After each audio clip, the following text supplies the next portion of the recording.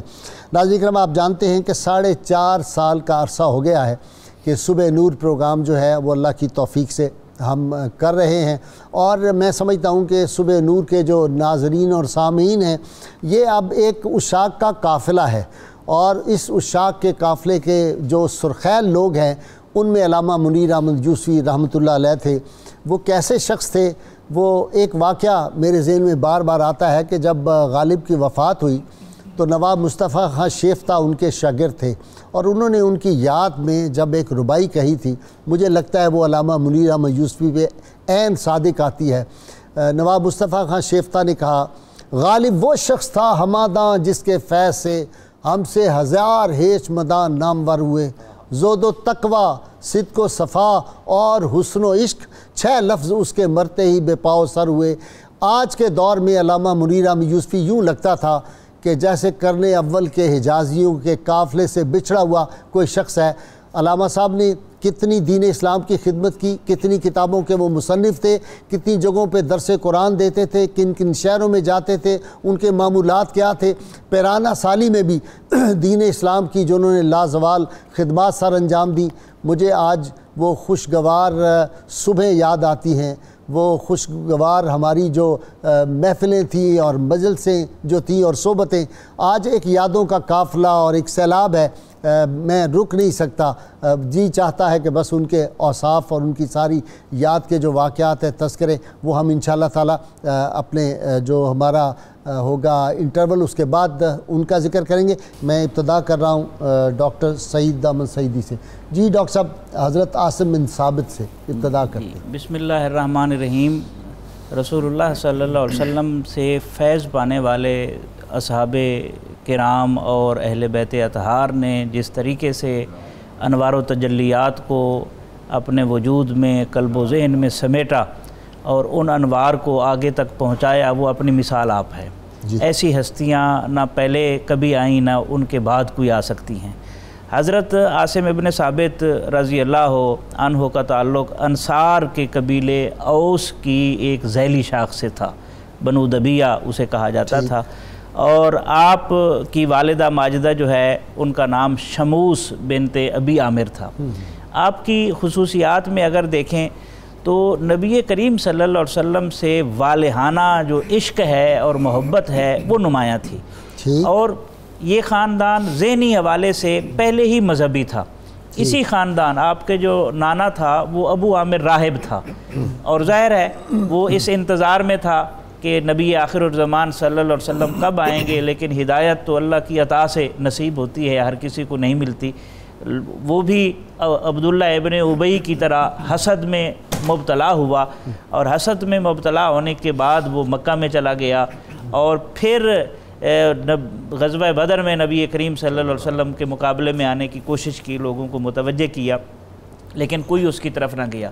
لیکن اسی یخرج الحی من المیت و یخرج المیت من الحی سے حی کی مثال جو ہے وہ ہمیں حضرت حنظلہ کی صورت میں نظر آتی ہے۔ حضرت حنظلہ جو ہے وہ حضرت عاصم ابن ثابت کے ماموں ہیں، ابو عامر راہب جو ہے وہ نانا تھا۔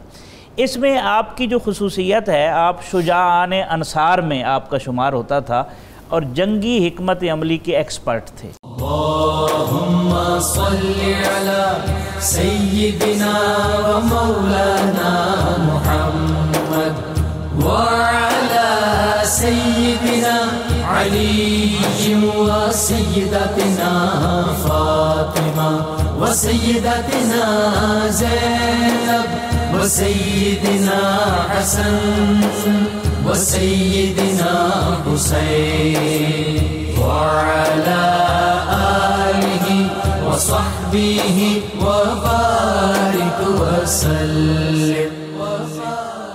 اللہم صلی علی سیدنا و مولانا محمد وعلی سیدنا علی و سیدتنا فاطمہ و سیدتنا زینب و سیدنا حسن و سیدنا حسین وعلی آلہ وصحبہ وبارک وسلم۔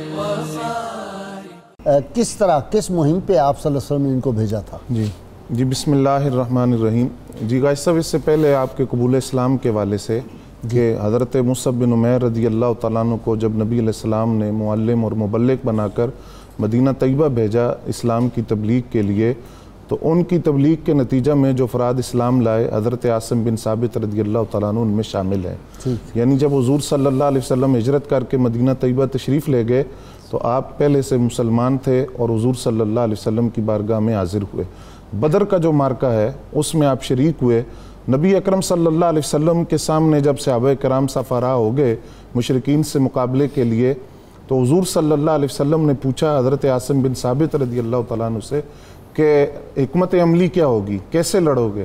تو انہوں نے عرض کیا، یا رسول اللہ صلی اللہ علیہ وسلم، جب دشمن 200 گز کے فاصلے پر ہوگا تو ہم تیروں کے ساتھ اس کا مقابلہ کریں گے، اور جب دشمن ہمارے قریب آئے گا نیزوں کے نرغے میں آ جائے گا تو پھر نیزوں کے ساتھ مقابلہ کریں گے، اور جب مزید قریب آئے گا تو پھر ہم تلواروں کے ساتھ دشمن کا مقابلہ کریں گے۔ تو اس موقع پر نبی علیہ السلام ان کی یہ بات سن کر بہت خوش ہوئے، اور آپ نے فرمایا کہ لڑائی تو اسی طرح لڑی جاتی ہے، اور پھر صحابہ کرام سے مخاطب ہو کر فرمایا کہ تم میں سے جو شخص دشمن کے ساتھ لڑنا چاہتا ہے تو اس کو چاہیے کہ وہ عاصم کی طرح لڑے۔ بدر کے بعد بھی آپ کے بہت سارے جنگی کارنامے ہیں، آپ کی شجاعت اور جرأت کی مثالیں، بہادری کے واقعات ہیں۔ مثلا اسی بدر کے اندر عقبہ بن ابی معیط جو اسلام کا بڑا سخت دشمن تھا، قیدی بنا، اور جب یہ قافلہ بدر سے واپسی پر مقام صفرا کے مقام پر تھا تو وہاں نبی اکرم صلی اللہ علیہ وسلم نے عاصم بن ثابت رضی اللہ تعالیٰ عنہ کو حکم دیا کہ عقبہ بن ابی معیط کو قتل کر دی۔ پھر دوسری مثال اس کی یہ ہے کہ بدر کے قیدیوں کے اندر عبداللہ بن عمر بن عبداللہ نام کا ایک شاعر تھا جو اسلام کے خلاف بہت کچھ لکھتا رہا، تو اس نے جب فدیہ مانگا گیا تو اپنے مفلسی کا اظہار کر کے اس طرح آزادی مانگی کہ میں وعدہ کرتا ہوں کہ آج کے بعد اسلام کے بارے میں کوئی بات نہیں کروں گا۔ جب وہ وعدہ کر کے آزادی پا کر چلا گیا، یہ وعدہ مکر نہیں گیا تھا؟ جی بعد میں وعدہ خلافی کی، اور احد کے اندر مسلمانوں کے خلاف لڑا، تو وہاں بھی حضرت عاصم بن ثابت رضی اللہ تعالیٰ عنہ کو حکم دیا۔ جب مشرکین بھاگ گئے اور نبی علیہ السلام نے ان کا تعاقب کیا تو یہ قافلے سے پیچھے رہ جانے کی وجہ سے گرفتار ہوا، تو وہاں حضرت عاصم بن ثابت رضی اللہ تعالیٰ عنہ کو حکم دیا نبی علیہ السلام نے کہ اس کو قتل کر دیا جائے۔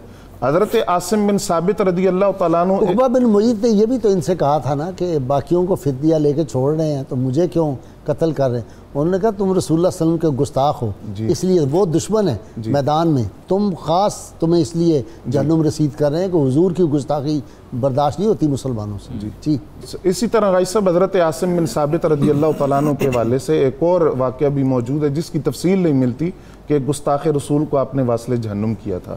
تو اسی طرح جو آپ کی بہادری ہے وہ احد کے اندر ہمیں اس طرح بھی نظر آتی ہے کہ سلافہ نامی جو خاتون تھی، وہ جو خواتین مشرکین کے ساتھ آتی تھی جشن منانے کے لیے فتح کا، ان خواتین کے اندر وہ بھی شامل تھی۔ اس کے 3 بیٹوں کو آپ نے واصل جہنم کیا۔ جب وہ میدان جنگ میں آئی، 2 بیٹے تو اس کے مر چکے تھے، تیسرے کی آخری سانسیں تھی، تو اس سے پوچھا کہ کس نے تمہیں قتل کیا ہے؟ تو اس نے آخری سانسیں لیتے ہوئے بتایا کہ عاصم بن ثابت نے۔ تو وہ بہت روئی اور اس نے یہ نظر مانی تھی کہ مجھے اس وقت تک سکون نہیں آئے گا جب تک عاصم بن ثابت کو قتل نہیں کیا جائے گا اور میں ان کی کھوپڑی میں شراب نہیں پیوں گی۔ تو اس وقت تک میرے یہ آنسو نہیں روکے، اور بہت بڑے انعام کا اعلان کیا کہ جو عاصم بن ثابت رضی اللہ تعالیٰ عنہ کو قتل کرے گا اس کو بہت بڑا انعام دیا جائے گا۔ یہی پھر وجہ بنی کہ جب حضرت عاصم بن ثابت رضی اللہ تعالیٰ عنہ کو نبی علیہ السلام نے 10 یا 7 افراد کا قافلہ تھا تبلیغ اسلام کے لیے ایک قبیلے کی فرمائش پر بھیجا، تو راستے میں انہوں نے وعدہ خلافی کرتے ہوئے 100 افراد مسلح ہتھیاروں سے لیس آئے اور آپ کو کہا کہ اگر آپ اپنے آپ کو ہماری پناہ میں دے دیں تو ہم کچھ نہیں کہیں گے۔ تو آپ نے فرمایا کہ میں تو مشرکین کی پناہ میں اپنے آپ کو نہیں دیتا۔ پہاڑی پر چڑھ گئے، بڑی جرأت کے ساتھ لڑے، بہادری کے ساتھ لڑے، جام شہادت نوش کیا، لیکن شہادت سے پہلے جس طرح آپ نے اشارہ کیا، آپ نے بڑے خشوع و خضوع کے ساتھ گڑ گڑا کر اللہ تعالیٰ سے دعا مانگی، نہ کوئی مشرک مجھے چھوئے، نہ میں کسی مشرک کو مس کروں، اور یا اللہ تو میری لاش کی حفاظت کرنا۔ پھر وہ لاش کی حفاظت اس طرح ہوئی کہ جب آپ شہید ہو گئے تو اس وقت ایک شہد کی مکھیوں کا جھنڈ آیا۔ جو لوگ آپ کے قریب آتے تھے، پتہ تو تھا کہ انعام کا اعلان ہے، کھوپڑی تارنی ہے، تو جو قریب آتے تھے تو یہ شہد کی مکھیاں ان کو ڈنک مارتی اور یہ واپس چلے جاتے۔ پھر رات کا انتظار کیا کہ چلو رات کو یہ چلی جائیں گی، تو پھر جب رات ہوئی تو ایسی بارش برسی کہ پانی کے اس سیلابی ریلے کے اندر آپ کی لاش بہہ گئی۔ صبح تلاش کرنے کے باوجود آپ کی لاش نہیں ملی، اور یہ وہ بات ہے کہ جب کوئی دین کا کام کرتا ہے تو اللہ تعالیٰ اس کی ڈاکٹر صاحب ایک آپ نے دیکھا حضرت خبیب کا واقعہ بھی کہ ان کے بھی جسد خاکی کو صحابہ جب لا رہے تھے، پیچھے سے کفار آئے، زمین نے ان کو اپنے اندر محفوظ کر دیا۔ ہیں جی اللہ تعالیٰ کیسے حفاظت کے انتظام فرماتا ہے۔ مکھیاں بالعموم غروب آفتاب کے بعد اپنے گھونسلے میں چلی جاتی ہیں، لیکن انہوں نے اندھیرا چھا جانے تک آپ کے جسد اطہر کی حفاظت کی ہے۔ یہ خود ایک خارق عادت ہے، اور یہ انہی عاشقان یہ موجزہ نبوی ہے۔ جی بے شک بے شک و شک ایسا ہی ہے۔ بلکہ امت میں چاہے اولیاء کی کرامت ہو، چاہے صحابہ کرام کی کرامت ہو، اصل تو سرکار صلی اللہ علیہ وسلم کا ہی وہ موجزہ ایسا ہی ہے۔ حضرت عمر کی بھی رشتہ داری ایک طرح سے بنتی ہے اس خانوادے سے۔ ان کی بڑی رشتہ داریاں، جی ہاں، بہت زیادہ رشتہ داریاں۔ یہ بہت دلچسپ ہے کہ ہم جب بھی صحابہ کرام کا یا ائمہ اطہار کا یا بزرگان دین کا ذکر کریں تو ان پہلوؤں کو ذرا زیادہ نمایاں کریں، اس سے بڑا ایک اچھا اثر پڑتا ہے کہ جی اتنی ان کی آپس میں قربتیں تھیں اور یہ سارا کچھ تھا۔ ان کی حضرت زید جو بھائی تھے حضرت عمر ابن خطاب کے، اور اکابر اصحاب صفہ میں سے ہیں حضرت زید بن خطاب، زید بن عمر جی ہاں، خطاب، ان کی بھی ایک اہلیہ اس خاندان سے تھیں۔ اچھا، جی ہاں، خود حضرت عمر کے عقد میں بھی غالباً اس خاندان کی ایک خاتون، جی، یہ صحیح بات۔ اور ویسے بھی انصاریوں کو دعائیں بھی ہیں رسول اللہ صلی اللہ علیہ وسلم کی، اوس کو بھی اور خزرج کو بھی، آپ صلی اللہ علیہ وسلم نے اتنی محبت فرمائی ان سے، تو وہ جو حمیت اور شجاعت ہے نا جی اس میں۔ اچھا ایک بات اور ڈاکٹر صاحب، آپ نے دیکھا صحابہ کرام سے میدان میں جیسے سیدنا امیر حمزہ کا واقعہ ہم پڑھتے ہیں، سامنے تیر لگے، جی بالکل ایسا ہے، یا سامنے آ کے کسی نے مقابلہ کم ہی کیا ہے، پیچھے سے ہی وار کیا، بالکل واشی ابشی نے بھی اس وقت جو کیا تھا تو پیچھے سے وار کیا، حضرت امیر حمزہ کے سامنے نہیں آئے، بالکل، اور صحابہ کرام کی پشت پہ نہیں کوئی زخم، جی نہیں ایسا نہیں ہے، جو بھی ثابت، جی ہاں، شہید انہوں نے وہ چہرہ انور دیکھا تھا اور اس کی وہ مستی ان پر طاری تھی کہ وہ تو پیٹھ پھیر ہی نہیں سکتے تھے نا، انہوں نے تو سینے پہ ہی کھانے تھے جو زخم بھی کھانے تھے۔ عاشقوں کی تو یہی داستان ہوتی ہے، بنا کر دند خوش رسمیں بخاک و خون غلطی دن، خدا رحمت کو نہ دین عاشقان پاک تینت یہ عاشقان پاک تینت را، واہ جی واہ، میر نے کیا بات کہہ دی جی، کمال کر دیا۔ نا قدر شناسی سے خلائق کی جہاں میں، سبحان اللہ، نا قدر شناسی سے خلائق کی جہاں میں، جو اہل ہنر ہے اسے انکار ہنر، سبحان اللہ، سبحان اللہ، ہنر جب عیب بن جائے تو پھر ایسا ہی ہوگا، اور یہ دور وہی جا رہا ہے۔ جی غازی صاحب، اس میں ایک بات جو آج کے دوسرے موضوع کے حوالے سے بھی بڑی ریلیٹڈ ہے، وہ یہ ہے کہ جو پہلے بھی میں نے عرض کیا کہ جب کوئی دین کا کام کرتا ہے تو اللہ تعالیٰ اس کی حفاظت فرماتا ہے، بے شک، اخلاص کے ساتھ، اخلاص کے ساتھ، کاروبار کے لیے نہیں۔ اب یہ دیکھیں کہ بظاہر ان کے سامنے کوئی اسباب نہیں ہے، انہوں نے اللہ تعالیٰ کی ذات پر بھروسہ کیا، دعا مانگ لی کہ بس میری لاش کی حفاظت کرنا، چونکہ دین کی خدمت کی تھی، اللہ کے راستے میں نکلے تھے، تو وسائل اور اسباب پیدا کرنا وہ اس کی قدرت کاملہ میں ہے، وہ اللہ تعالیٰ نے پیدا کرنے ہیں، تو جب کوئی اخلاص کے ساتھ اس کے راستے میں نکلتا ہے تو وہ اسباب پیدا فرماتا ہے اور اس کی حفاظت فرماتا ہے۔ یہ ڈاکٹر معین نظامی کو بڑا خوب پتہ ہے اس بات کا۔ جی صحابہ کرام پہ، جی پھر غازی صاحب میں عرض کر رہا تھا کہ یہ سارا واقعہ جو حضرت عاصم ابن ثابت کا ہے، اس میں بڑی لطیف بعض باتیں ہیں۔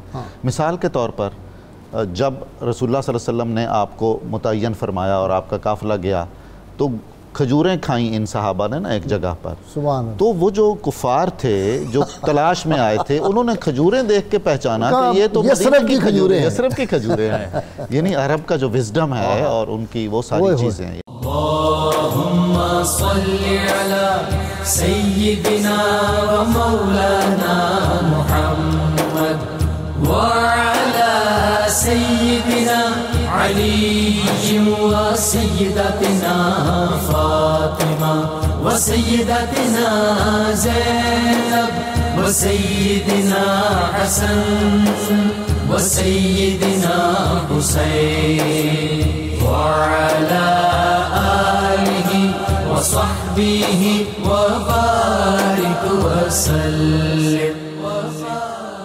اللہم صلی علی سیدنا و مولانا محمد وعلی سیدنا علی و سیدتنا فاطمہ و سیدتنا زینب و سیدنا حسن و سیدنا حسین وعلی آلہ و صحبہ و بارک وسلم۔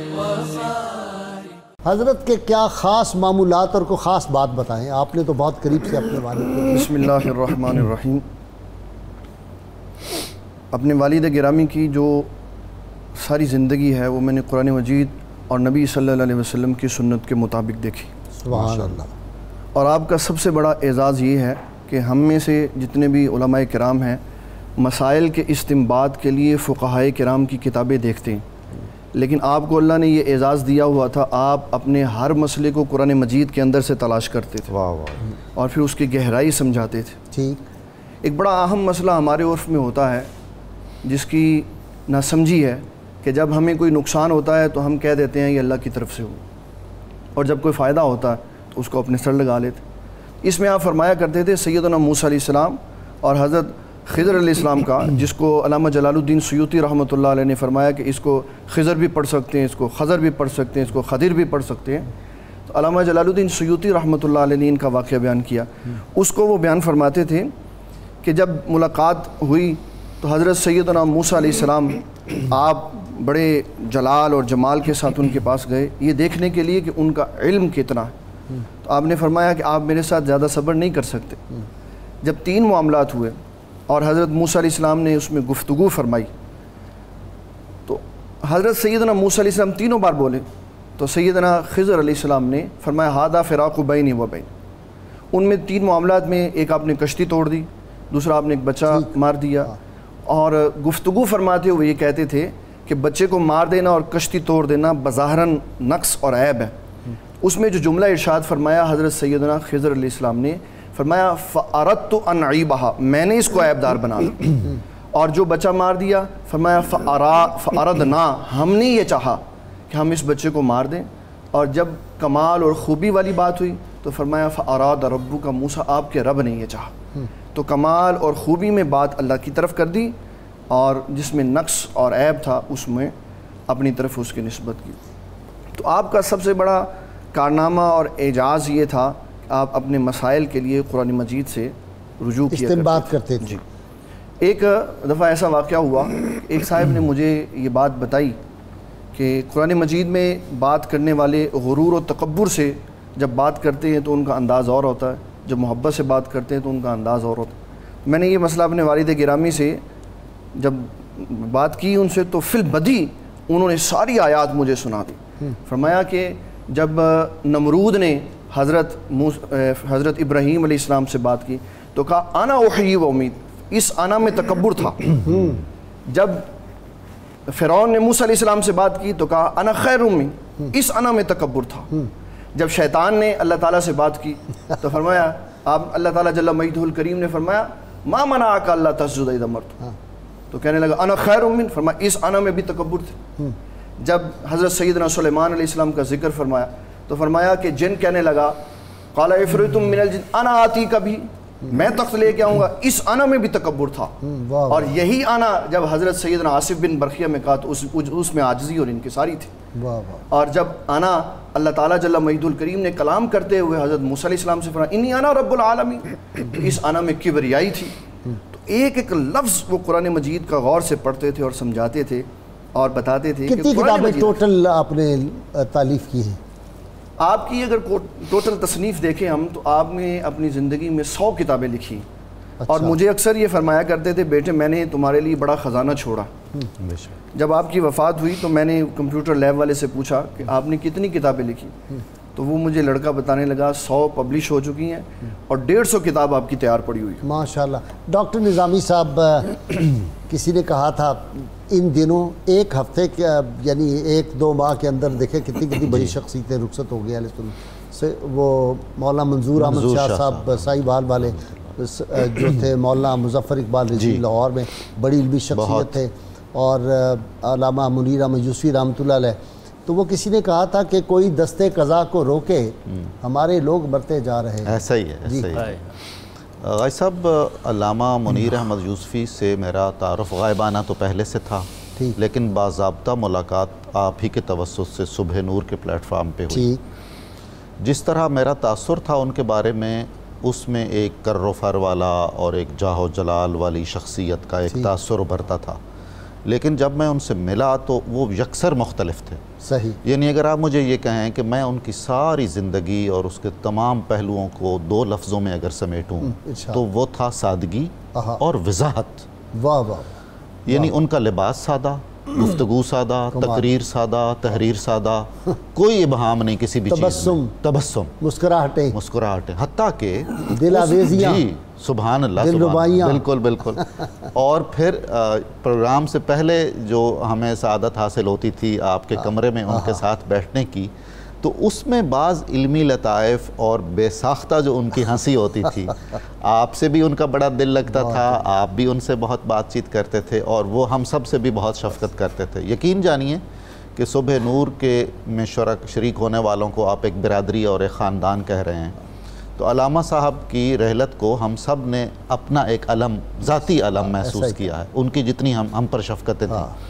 انہوں نے وہ متوجہ ہوئے اس زمانے میں تصنیف اور تالیف کی طرف اور ریڈیو اور ٹیلی ویژن کی طرف، جب ہمارے علماء بہت زیادہ ان شعبوں میں نہیں تھے۔ صحیح تھے ہی نہیں جی، تھے ہی نہیں، زیادہ کیا قاری غلام رسول صاحب جی رحمۃ اللہ علیہ بس وہ تلاوت کر دیتے تھے، حمدانی صاحب کبھی کبھار نعت ہو جاتی تھی، بس that's it۔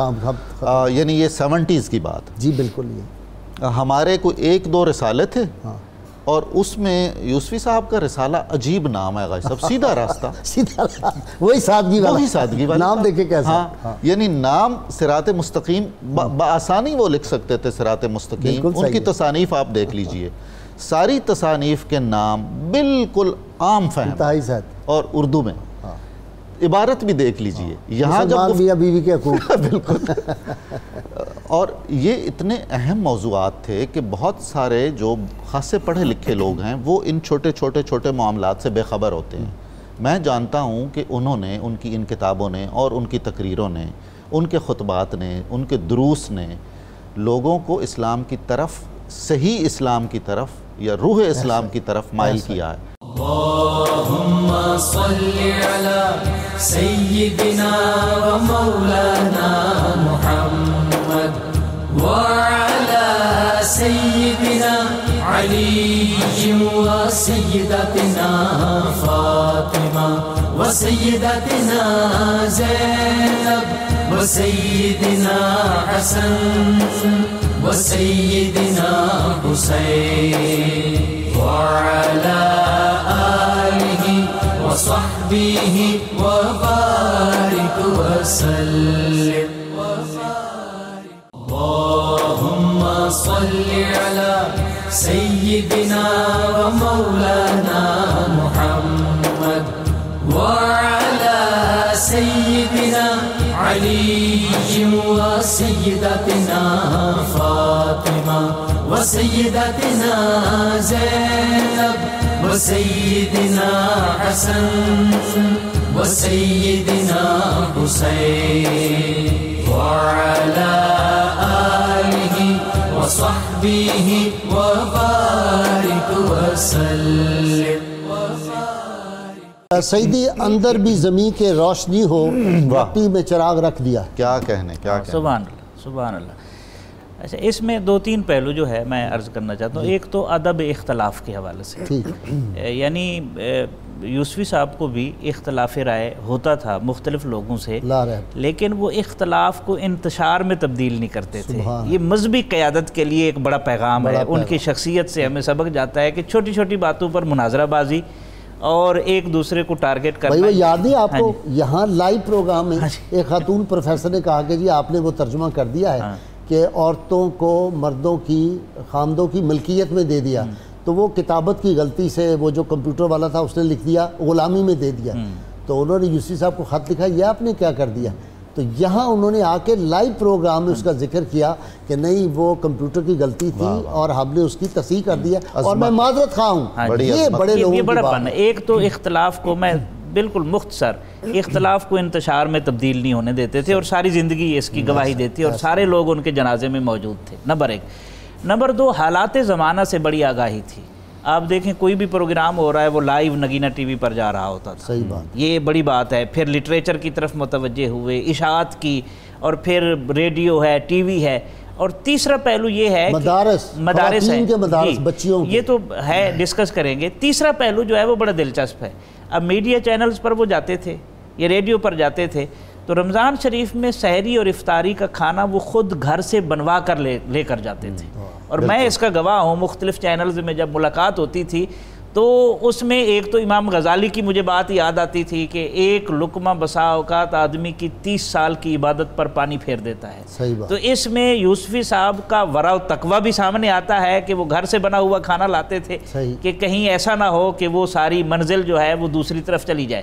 مفتی خلیل صاحب ذرا مجھے معمولات بتا دیں، یہ مجھے پتہ ہے وہ تہجد کے وقت اٹھتے تھے، کیونکہ جب ان پہ ایک دفعہ قاتلانہ حملہ بھی ہوا تو وہ بھی تہجد کے وقت ہی ہوا، وہ جاگ رہے تھے اس وقت، تو تہجد ریگولر میں نے اپنی زندگی میں یہ جملہ بڑا آسان ہے کہ وہ تہجد کے وقت اٹھتے تھے، لیکن اگر ڈیپلی ان کی زندگی کا بغور مطالعہ کیا جائے تو پتہ چلتا ہے کہ وہ ساری رات ہی اٹھے رہتے تھے. اچھا. بہت کم ایسا ہوتا تھا کہ وہ ایک بیڈ کے اوپر بستر کے اوپر پورا لیٹ کے سوتے تھے. اچھا. ان کی زندگی میں نیند 1 گھنٹے یا 2 گھنٹے قائم اللیل. جی قیام, اور یہی ان کی زندگی کا سارا معمول رہا. رات دیر تک جا کے مطالعہ کرتے اور کبھی نیند کے ارادے سے وہ لیٹے ہی نہیں. جب انہوں نے آرام کرنا ہوتا تو کوئی کتاب پڑھتے اور پھر نیند میں چلے جاتے اور اسی نیند میں وہ سو لیتے, اسی کیفیت میں وہ سو لیتے. پھر اٹھتے تو پھر کتاب کا مطالعہ آگے سے شروع. میں نے اس کو بڑا جج کیا. تو جب وہ آرام کر رہے تھے اور اس سے پہلے کتاب پڑھ رہے تھے, جب تھوڑی دیر کے بعد آنکھ کھلی تو وہیں سے ان کا آگے سے مطالعہ شروع ہوا. تو میں نے یہ جج کیا یہ سوئے نہیں ہوئے تھے, یہ اندر سے کچھ لے رہے تھے, روحانی طور پر سوچ رہے تھے, انوار و تجلیات. اور پھر اس کے بعد آپ جب نماز فجر کے لیے مسجد میں تشریف لے جاتے تو کبھی ایسا نہیں ہوا سوائے اس کے کہ آپ نے صبح نور میں آنا ہوتا تو مسجد سے جلدی اٹھاتے تھے. اس کے علاوہ آپ ہمیشہ سنت کے مطابق نماز اشراق پڑھ کے مسجد سے واپس آتے. اور جو آپ کے پاس معاملات میں مرد و زن آتے تھے, اب ان کے مسائل کو حل کرتے. اس میں آپ کا ایک تقوی کی بات سنانا چاہوں گا کہ آپ حضور کی صفت کا مظہر تھے. کبھی تنہائی میں کسی عورت کے پاس نہیں بیٹھے. اگر کوئی خاتون ہمارے گھر میں آئی مسائل پوچھنے کے لیے اور وہ اکیلی آ گئی تو میری والدہ صاحبہ کو ساتھ بٹھایا.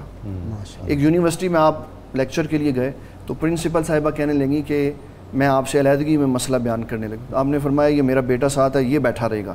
کہنے لگی اس کے سامنے نہیں کرنا. تو آپ نے فرمایا پھر آپ اپنے گھر سے کوئی مرد لے آئیں, میں اکیلی عورت کے پاس بیٹھ کے مسئلہ نہیں سن سکتا, یہ میرے تقوی کے خلاف. تو آپ نے ساری زندگی تقوی کے اوپر, اور میں نے یہ دیکھا ہے دین کے راستے میں اس چیز سے بڑا فائدہ اٹھایا جاتا. تو آپ نے ساری زندگی, اور آپ کا یہ قول تھا کہ ایک متقی آدمی 30 سال ریاضت کرے اور اس کے بعد دل کے ارادے اور خواہش سے ایک عورت کو نگاہ بھر کے دیکھ لے تو اس کی 30 سال کی محنت ضائع ہو جاتی. اچھا جی, نظامی صاحب وہ رشید احمد صدیقی نے, پروفیسر رشید احمد صدیقی کتنے بڑے لوگ تھے جی, کہ مقدور ہو تو خاک سے پوچھوں کہ اے لئیم تو نے وہ گنج ہائے گرامایا کیا کیا. سبحان اللہ, سبحان وہ گنج ہائے گرامایا میں سے ایک. اچھا دیکھیں ان کی مسجد نگینہ سوسائٹی سارا, اور خود بھی ایک انمول نگینہ ہی تھے. نگینہ ان کے مرشد گرامی کا لقب ہے. ان کا اسم گرامی تھا محمد یوسف نگینہ. تو اس سلسلے میں انہوں نے یہ نگینہ رکھا. اور پیرخانے کی خدمت بھی اس طرح کی جس طرح ہم تذکروں میں پڑھتے ہیں, وہ محبت اور عشق اور احترام, برہنہ پا پیر کے آستانے پہ جانا, ان کی خدمت میں حاضر رہنا. دوسرا مسئلہ غازی صاحب یہ ہے کہ 70s ہی میں 1970 کی دہائی میں کتنے علماء اور مشائخ ہوں گے جو باقاعدہ طور پر سماجی خدمت اور سماجی خدمت کے اداروں کے قیام کا ادراک رکھتے ہوں گے. جی ہاں, اس حوالے سے ہم دیکھتے ہیں کہ ان کی زندگی میں حضرت علامہ منیر احمد یوسفی صاحب کی زندگی میں مستقبل کے بارے میں بہت آگے کی سوچ ان کی ہوتی تھی. تو انہوں نے بنیاد رکھی ڈسپنسری کی, ماشاءاللہ وہ اب موجود ہے, وہ ہسپتال ہے, اور اس کے علاوہ تعلیمی ادارے. اور ایک مسئلہ اور بالعموم یہ بھی ایک سائیڈ ایفیکٹ ہو جاتا ہے کہ کوئی رہنما اگر اتنے بڑے کام کرتا ہے تو وہ پھر ایک طرح سے ایک انڈسٹریلائزیشن ہو جاتی ہے. صحیح ہے, یا سیاست میں کود جاتے ہیں. تو ان کے تمام ادارے ان تمام سائیڈ ایفیکٹ سے محفوظ چلے آ رہے ہیں. بشارت ان کی وہ آپ کی نظر گزری, وہ جو بخاری شریف کسی اور صاحب نے ترجمہ کیا ہوا ہے, اور اس میں جہاں جہاں ادب سے ہٹ کے لفظ استعمال ہوئے ہیں, ادب سے گرے ہوئے, وہ انہوں نے اس کی تصحیح کی اور سارا اس پہ لکھا پھر تفصیل. غازی صاحب میں یہاں ایک بات یوسفی صاحب کے والے سے بہت کم لوگ شاید جانتے ہیں, ڈاکٹر صاحب نے بھی ذکر کیا. نبی علیہ السلام نے ارشاد فرمایا کہ 3 عمل انسان کی موت کے بعد اس کو فائدہ دیتے ہیں, ان میں سے کوئی ایک بھی ہو تو ٹھیک, لیکن وہ تینوں عمل یوسفی صاحب کی ذات میں پائے جاتے ہیں. سبحان اللہ. صدقہ جاریہ بھی, علم نافع بھی, روحانی تربیت جو اور نیک اولاد صالح. صدقہ جاریہ کے والے سے جو ان کا سوشل واقعی بہت کم لوگوں کے علم میں ہے. آپ ڈسپنسریاں بھی تھی اور کیمپ لگتے تھے, شوگر کیمپ لگ رہا ہے, آئی کیمپ. 2005 کا جو زلزلہ آیا تھا اس میں مانسیرہ میں موجود تھا. وہاں بہت بڑا ریلیف کا سامان جو تھا قبلہ یوسفی صاحب کی اس نگینہ سوشل ویلفیئر سوسائٹی کی طرف سے وہاں پہنچا. گھر جو لوگوں کے تباہ ہوئے ان کی چادریں لوہے کی یہاں سے یوسفی صاحب نے بھجوائیں. تو ایک یہ ان کی زندگی کا پہلو تھا, یہ لوگوں کو علم میں ہونا چاہیے. دوسری بات یہ ہے کہ ہمارے ہاں اب یہ دیکھا جاتا ہے کہ وسائل ہوں تو تبلیغ کا آغاز کیا جائے. قبلہ یوسفی صاحب سائیکلوں کی دکان پر کام کرتے تھے, اسٹیشنری کا کھوکھا تھا جہاں سے آپ نے تبلیغ شروع کی. اور مجھے وہ وقت یاد ہے, میرا بچپن تھا, موٹر سائیکل پر آپ گزرتے ہوئے مسکرا کر, وہ مسکراہٹ مجھے بھی آج یاد ہے, وہ گزرتے ہوئے مسکرا کر سلام کر کے موٹر سائیکل سے آپ گزرتے تھے. وہ میری دوستی کا آغاز اسی اسٹیشنری کی دکان سے ہوا تھا. چھوٹی سی اسٹیشنری کی دکان ہوتی, لیکن انہوں نے کئی ایم اے کیے ہوئے تھے. جی political science, M S C political science کیا ہوا تھا, اور بنگلہ دیش کے پاکستان سے علیحدہ ہونے, جس کو مشرقی پاکستان کا, اس میں انہوں نے سی ایس ایس کے امتحانات بھی دیے ہوئے تھے. تو پھر وہ علیحدہ ہو گیا, اس لیے وہ ڈگری مکمل نہیں ہو سکی. یہ قبلہ نے, بشارت صاحب نے بات کی تو میں اس وقت کا ایک واقعہ سنا دیتا ہوں کہ جو شخص بڑی منزلوں پہ پہنچتے ہیں وہ بڑی مشقت کے بعد آتے ہیں. تو ایک شخص میرے والد گرامی کے ساتھ تقریر کے لیے آیا, تو جب اس نے دیکھا کہ حضرت بیٹھے ہوئے ہیں تو یہ کہہ کے چلا گیا کہ اب علماء کی یہ عزت رہ گئی ہے کہ اس کو پینچر والوں کے ساتھ بٹھا دیا. آپ نے فرمایا کہ ہم اللہ کے لیے کام کرتے رہے, وہ ختم ہو گئے, اللہ نے ہمیں عزت عطا فرمائی. اخلاص اور نبی صلی اللہ علیہ وسلم کی طرف توجہ کر کے جس نے بھی کام کیا, اللہ نے اس کو عزت عطا. پیکر اخلاص تھے جی, پیکر اخلاص. کیا لوگ تھے جی, بس کیا لوگ تھے جو راہ وفا سے گزر گئے. جی چاہتا ہے نقش قدم چومتے چلیں. آپ سب کا بہت شکریہ, سارے مہمانوں کا. ناظرین کرام, وقت ہو گیا کتاب الشفا سے نسخے کا وقت ہو گیا جی. یہ پسلی کے درد کے علاج کے لیے جی, اگر کسی شخص کی پسلی میں درد ہو تو سورہ معارج کی آیت نمبر 37 11 بار پڑھ کر تیل پر دم کر کے مالش کریں, اور اس آیت کو کاغذ پر لکھ کر مریض کے گلے میں لٹکا دیں. انشاءاللہ درد ختم ہو جائے گا. شرط یہ ہے کم از کم 11 مرتبہ اول و آخر کوئی بھی درود پاک جو آپ کو آتا ضرور پڑھیں. سیدنا علی مرتضیٰ شیر خدا کرم اللہ وجہ الکریم فرماتے ہیں, جو شخص تمہاری نگاہوں سے تمہاری ضرورت کو نہیں سمجھتا, اس سے کچھ مانگ کر خود کو شرمندہ نہ کرو. اللہم صلی علی سیدنا و مولانا محمد وعلی سیدنا علی و سیدتنا فاطمہ و سیدتنا زینب و سیدنا حسن و سیدنا حسین وعلى آله وصحبه وبارك وسلم.